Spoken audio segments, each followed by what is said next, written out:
Le mariage, c'est quoi? Le mariage à la mairie est gratuit. C'est obligatoire de passer à la mairie quand on se marie. Ça s'appelle le mariage civil.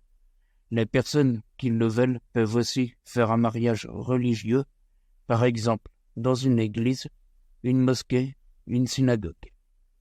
Depuis le 23 mars 2019, les personnes majeures sous tutelle ont le droit de se marier sans l'autorisation du juge.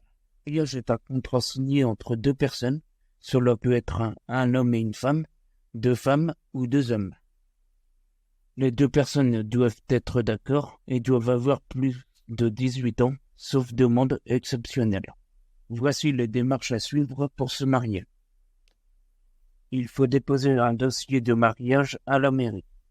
Le dossier de mariage doit comporter les pièces suivantes: un acte de naissance de chacun des futurs conjoints, un justificatif de domicile, une pièce d'identité, la liste des témoins avec sa carte d'identité et son acte de naissance.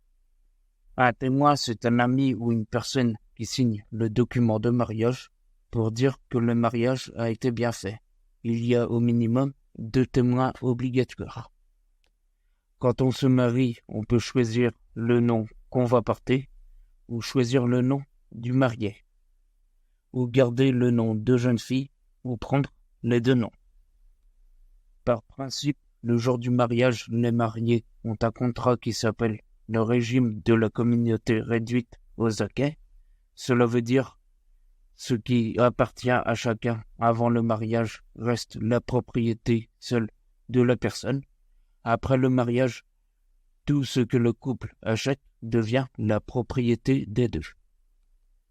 Par exemple, avant son mariage, le futur marié est propriétaire de son appartement. S'il n'y a pas de contrat de mariage, l'appartement du marié reste à lui. Partagé avec sa femme, il faut aller signer un contrat devant un notaire. Les personnes sous tutelle doivent être accompagnées par leur tuteur pour faire un contrat de mariage devant le notaire.